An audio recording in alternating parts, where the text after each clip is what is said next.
కేంద్ర క్యాబినెట్లో చంద్రబాబు నాయుడు గారికి బలమైన ప్రాతినిధ్యం అడిగే హక్కున్నప్పటికీ ఆయన ఎందుకు అడగలేకపోయారు, ఆయన ఎందుకు సాధించలేకపోయారు? ఎందుకంటే హెచ్డి దేవగౌడ, ఐకే గుజరాల్ టైంలోనే ఆయన minister of commerce and textiles తీసుకున్న ఆయన, లేదు అర్బన్ డెవలప్మెంట్ ఉమారెడ్డి గారికి అర్బన్ డెవలప్మెంట్ తీసుకున్న ఆయన, ఇప్పుడు ఎందుకు కీలక పదవులు ఆయన ఈ కేంద్ర క్యాబినెట్లో సాధించలేకపోయారు? దాని గురించి చెప్పే ముందు పద్మారావు గారు నా గురించి ఒక చిన్న విమర్శ చేశారు. దళితులు లేదా బీసీలకు ఇస్తే వాళ్ళు చెయ్యరు అని నేను చెప్పినట్టుగా ఆయనకి అర్థమైనట్టుంది. చెయ్యరు అని కాదండి, చేయాల్సినంత చెయ్యడం లేదు, చెయ్యలేదు అని నేను మాయావతి గారి గురించి చెప్పాను. ఇతర సందర్భాల్లో కూడా నేను అదే చెప్తాను. ఒక జర్నలిస్ట్ గా నేను ఉమ్మడి ఆంధ్రప్రదేశ్ లో చంద్రబాబు నాయుడు గారి హయాంలో పార్కులకి, ఫ్లైఓవర్లకి, గిరిజన లేదా దళిత ఉప ప్రణాళిక నిధులు మీకు తెలిసే ఉంటది. సబ్ ప్లాన్ నిధుల నుంచి దాని నుంచి పార్కులకి, హైదరాబాద్ లో పార్కులకి, ఫ్లైఓవర్లకి నిధులు కేటాయించారు. దాని గురించి ప్రశ్నిస్తే దళితులు పార్కుల్లోకి వెళ్ళరా, దళితులు ఫ్లైఓవర్ల మీద నడవరా అని చెప్పేసి ఎదురు ప్రశ్నించినటువంటి పెద్దలు ఆనాడు తెలుగుదేశంలో ఉన్నారు. ఆ విధంగా సబ్ ప్లాన్ నిధుల్ని, అంటే కేవలం వాళ్ళ సంక్షేమానికి, వాళ్ళ అభివృద్ధికి కేటాయించినటువంటి నిధుల్ని ఆ విధంగా పక్కదారి పట్టిస్తా ఉంటే, మరి యనమల రామకృష్ణుడు గారు ఆ రోజు ఆర్థిక మంత్రిగా ఉన్నారు, కడియం శ్రీహరి గారు, ఇంకా అనేక మంది దళితులు ప్రముఖులుగా ఉన్నటువంటి వాళ్ళు మంత్రులుగా ఉన్నారు. వాళ్ళందరూ కనీసం నిరసన తెలియజేసినటువంటి పాపాన్ని కూడా పోలేదు. అందువలన ఎవరైతే ఆర్థికంగా ఆధిపత్యం వహిస్తున్నారో వాళ్ళ మాటే నెగ్గుతా ఉంది. ఇది కాదు, మొత్తం ప్రపంచవ్యాప్తంగా ఉన్నటువంటిది. చట్టాలు చేయడంలో కూడా ఎవరైతే ఆర్థికంగా బలంగా ఉన్నారో వాళ్ళకు అనుకూలమైనటువంటి చట్టాలని చట్టసభల్లో చేస్తున్నారు. నోరు లేనటువంటి వాళ్ళకు అవసరమైనటువంటి చట్టాలను చాలా తక్కువగా చేస్తున్నారని అంతర్జాతీయంగా మొత్తం ప్రపంచంలో ఉన్నటువంటి సర్వేలు చేసినటువంటి అన్ని కూడా చెప్తున్నాయి. అందువల్ల చేయాల్సినంత చేయలేదు, నోరు విప్పాల్సిన సమయంలో కూడా నోరు విప్పటం లేదు, అధికారం పొందటం తప్ప అనే విమర్శ నేను చేశాను. ఆ విమర్శకు నేను ఇప్పటికీ కట్టుబడి ఉన్నాను. అందువలన ఇప్పుడు నేను ఇందాక అందుకే చెప్పాను, మొట్టమొదటి మంత్రి పదవులు ఎన్ని వచ్చాయి అనేటువంటిది కాదు, సామాజిక న్యాయానికి అవసరమైనటువంటి బడ్జెట్ కేటాయింపులు ఏ విధంగా చేస్తారు అనేటువంటిదే గీట్రాయిగా కూడా ఉండాలి. ఎందుకంటే మొత్తంగా అన్ని కులాలు ఇప్పుడు మన రావు గారు చెప్తున్నారు బీసీల ఐక్యత. నేను మళ్ళా చెప్తున్నా, బీసీల ఐక్యత అనేటువంటిది నిచ్చెన మెట్ల కుల వ్యవస్థ ఉన్నటువంటి సమాజంలో బీసీల ఐక్యత గాని, లేదా దళితుల ఐక్యత కానివ్వండి, లేదా ఈ రెండు సామాజిక తరగతులకు వెలుపల ఉన్నటువంటి సామాజిక తరగతుల్లో కానీ కులపరమైనటువంటి ఐక్యత అనేటువంటిది భారతదేశంలో రాదు, వచ్చేటువంటి అవకాశం లేదు అనేది మనం చరిత్ర చెప్తా ఉంది, వర్తమానం చెప్తా ఉంది. భవిష్యత్తు ఏమవుతుంది అనేటువంటిది మనం చూసుకున్నట్లయితే గతం వర్తమానం అదే చెప్తా ఉంది కనుక భవిష్యత్తులో కూడా అదే జరుగుతుంది అనేది నా అభిప్రాయం. అందువలన కుల ప్రాతిపదిక అనేటువంటిది, అస్తిత్వ ఉద్యమాలు అనేటువంటివి వచ్చి మొత్తం వర్గ పోరాటాలని ఒక మేరకు దెబ్బతీశాయి. దాని ఫలితంగా కూడా ఇప్పుడు రావు గారు చెప్తున్నటువంటి బలహీన పట్టడానికి, లేకపోతే గట్టిగా డిమాండ్ చేయకపోవడానికి, ఆర్థిక సాధికారతకు పొందలేకపోవడానికి కూడా అది కూడా ఒక ప్రధానమైనటువంటి కారణం. ఇప్పుడు ఈ ఉద్యమకారులలో కొంతమంది చెప్పేది ఏంటి, ముందు అధికారాన్ని సాధిద్దాము, ఆ తర్వాత ఆర్థిక పోరాటం అని చెప్పేసి చెప్తారు. ఓకే, వాళ్ళ అవగాహనది. కానీ ఆర్థిక పోరాటాలు లేదా వర్గ పోరాటాలను విస్మరించాలని చెప్పాల్సినటువంటి అవసరం ఏముంది? దానిలో భాగస్వాములు కావాలి కదా, కానీ కావట్లేదు.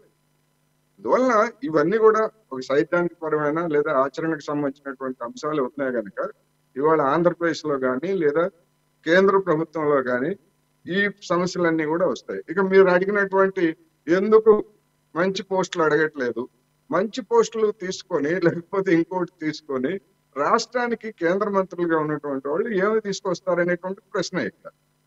ఎందుకంటే కేంద్ర ప్రభుత్వం కానీ రాష్ట్ర ప్రభుత్వం కానీ ఒక ఫ్రేమ్వర్క్ లో పనిచేస్తుంది. ఆ ఫ్రేమ్వర్క్ లో పనిచేసినప్పుడు కేటాయింపులు వీటన్నింటికి ఫైనాన్స్ కమిషన్, లేకపోతే రిజర్వ్ బ్యాంకు, లేకపోతే ఇతర నీతి ఆయోగ్, గతంలో ఉన్నటువంటి ప్లానింగ్ కమిషన్, ఇటువంటివన్నీ కూడా కొన్ని పారామీటర్స్ నియమిస్తాయి.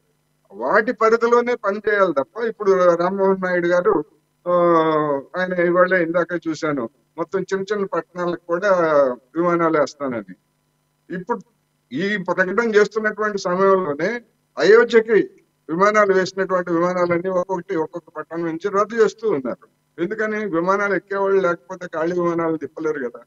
అందుకని విమానాలు కాదు కావాల్సింది, ఇవాళ చిన్న పట్టణాలకు కూడా చెయ్యండి, కాదంటలే. కానీ అదే అభివృద్ధిని కనుక జనాన్ని మభ్యపెట్టేట్లయితే అది కాదు. అదే విధంగా ప్లమ్ పోస్టులు ఎందుకు అడగలేదు? ప్లమ్ పోస్టులు అడిగేట్లయితే ఈయన పరిస్థితి వీకెన్ అవుతుంది. ఎందుకని? రాష్ట్రానికి రావాల్సినటువంటి ఆర్థిక వనరుల గురించి ఆయన పెద్ద ఆశలు పెట్టుకున్నారు. ముఖ్యమైనటువంటి పోస్టులు కనుక అడిగితే ముఖ్యమైన పోస్టులు కావాలి, డబ్బులు కావాలి, మరి మిగతా రాష్ట్రాల సంగతి ఏమిటని చెప్పేసి నరేంద్ర మోడీ గారు వెంటనే అడ్డం తిరుగుతారు. ఇప్పటికే మన నితీష్ కుమార్ అడిగారు కదా, నాకు ప్రత్యేక హోదా కావాలని. ఆయన ఎందుకు అడిగాడు అంటే రేపు రాబోయే ఎన్నికల్లో ఆయనే ఎన్నికలు ప్రధానమైనటువంటి పోటీని ఎదుర్కోబోతున్నారు. అందువలన ఇలా అనేకమైనటువంటి సమస్యలు ఉన్నాయి. ఇప్పుడు ఉదాహరణ ఎలా అనుకునేట్లయితే మరి పవన్ కళ్యాణ్ గారు అసలు మంత్రి పదవులే కోరలేదు.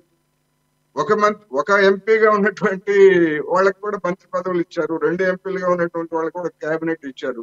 ఈయన ఎందుకు అడగలేదంటే నిన్న ఇవాళ వస్తున్నటువంటి సోషల్ మీడియాలో వస్తున్నటువంటి ఏంటంటే మన చిరంజీవి గారి కోసం ఆయనకి రాజ్యసభతో మంత్రి పదవి కోసం ఈయన ఇప్పుడున్నటువంటి ఎంపీలకు అడగలేదనేటువంటి ఒక వర్షం. అది వాస్తవమో కాదో నాకైతే తెలియదు. సోషల్ మీడియాలో తిరుగుతున్నటువంటి రౌండ్. అందుకని ఎవరి ప్రయోజనాలు వాళ్ళకి ఉన్నాయి కనుక మంత్రి పదవులు ఇప్పుడు ఆర్థిక శాఖ ఇచ్చినంత మాత్రాన ఆర్థిక మంత్రి రాష్ట్రానికి ఏమైనా అదనంగా నిధులు ఇస్తారా? ఇచ్చే సమస్య లేదు. ఇస్తే మిగిలిన రాష్ట్రాలు ఊరుకోవు. ఎందుకని? ఏ ప్రాతిపదికన ఇచ్చారనేటువంటి ప్రశ్న వస్తుంది. అందుకని ఏ మంత్రి పదవి అనేటువంటిది కాదు సమస్య. రాష్ట్ర కేంద్ర సంబంధాల్లో రాష్ట్రాలకు రావాల్సినటువంటి నిధుల వాటాన్ని పెంచుకోవడం అనేటువంటిది ఒకటి. 30% ఉన్నటువంటి నిధులను 40% పెంచామని చెప్పేసి గొప్పలు చెప్పుకున్నటువంటి కేంద్ర ప్రభుత్వం, నరేంద్ర మోడీ గారి సర్కారు ఒకవైపు ఆ విధంగా పెంచుతూనే మరొక వైపు అనేక పథకాలను రాష్ట్రాల మీద నెట్టింది. అందుకని ఆచరణలో చూసినప్పుడు అనేక సర్వేలు, అనేక విశ్లేషణలు చెప్తుంది ఏంటి? గతం కంటే రాష్ట్రాలకి నిధులు తగ్గాయి అని మొత్తుకుంటున్నాయి. అందువల్ల ఇలాంటి అనేకమైనటువంటి సమస్యలు ఉన్న పూర్వ రంగంలో మంత్రి పదవులు అనేటువంటిది పెద్ద సమస్య కాదు. దానివల్ల రాష్ట్రానికి అదనంగా, ఉదాహరణకి అంతకుముందు వాజ్పేయి సర్కార్లో బీజేపీ మన తెలుగుదేశం పార్టీ ఒక కీలకమైనటువంటి పాత్ర పోషించింది ఉమ్మడి రాష్ట్రంలో. అప్పుడు రాష్ట్రానికి అదనంగా సాధించింది ఏమిటో ఎవరైనా చెప్పగలరా? తెలుగుదేశం పెద్దలు కానీ లేకపోతే ఎవరైనా కానీ అదనంగా ఏమి ఉండదు. వాళ్ళ రాజకీయ ఉద్యోగాలు సంపాదించుకోవటం లేదా నామినేటెడ్ పోస్టులు ఇటువంటి వాటిని చేసుకోవడం తప్ప కేటాయింపులు అనేటువంటివి ఒక పారామీటర్ లోనే ఉంటాయి. ఆ పారామీటర్ మించి ఎవరు కూడా చేయడానికి ఉండదు. అయితే ఏముంటాయి? కొన్ని పైలట్ స్కీమ్స్ ఏమైనా ఉంటే అది విచక్షణకు సంబంధించినటువంటిది. అటువంటి స్కీమ్స్ ఏమైనా ఉంటే ఆయా రాష్ట్రాల్లో పెడతారు. ఒక రాష్ట్రం వేళలో పెడితే మరొక రాష్ట్రం, ఉదాహరణకి తెలంగాణ ITIR ఇక్కడ పెడతామని చెప్పేసి తెలంగాణలో పెట్టకుండా దాన్ని నరేంద్ర మోడీ గారు గుజరాత్ కో ఎక్కడికో తరలించుకుపోయారు. మరి దాని ఫలితం బీజేపీ ఇక్కడ అనుభవిస్తా ఉంది కదా. అదే విధమైనటువంటి అట్లాంటి తప్ప మొత్తంగా చట్టబద్ధంగా రావాల్సినటువంటి నిధులు విధుల్లో కానీ పెద్ద తేడా ఉండదు మంత్రి ఎవరైనా అనేది ఈ సందర్భంగా నేను చెప్తాను.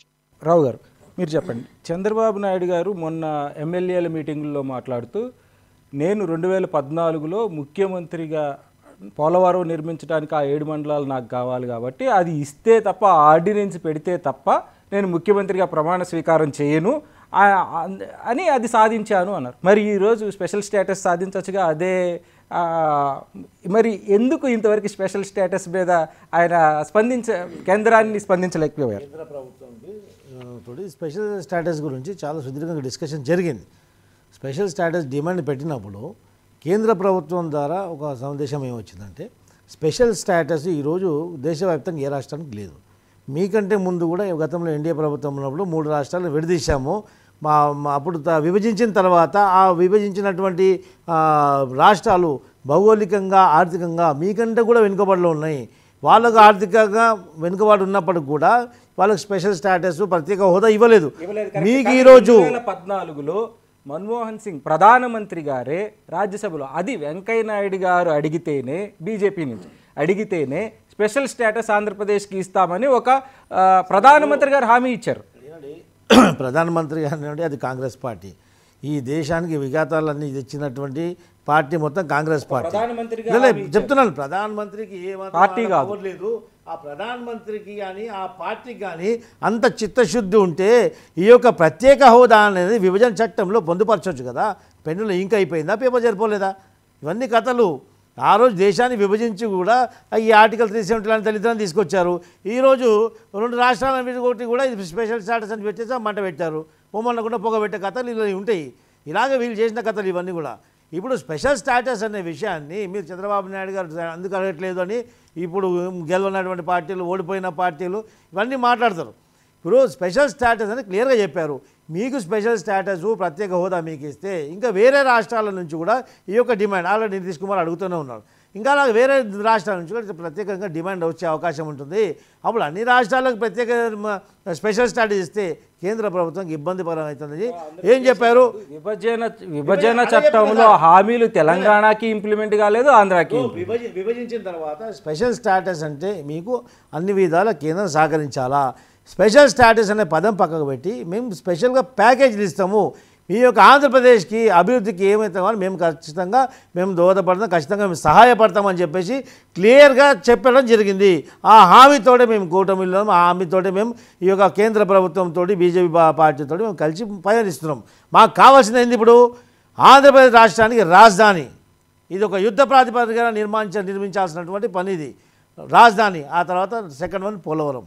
ఈ 2 ప్రత్యేకమైనటువంటి అత్యంత ప్రాధాన్యత, అత్యంత ఇంపార్టెంట్ అయినటువంటి పనులు ఈ రెండు కంప్లీట్ కావాలి. ఆ తర్వాత ఆంధ్రప్రదేశ్ రాష్ట్రాన్ని ఏ విధంగా ఇతర రాష్ట్రాలకు పోటీగా మేము ముందుకు తీసుకెళ్తామనేది ఆ యొక్క నైపుణ్యత చంద్రబాబు నాయుడు గారికి ఉంది.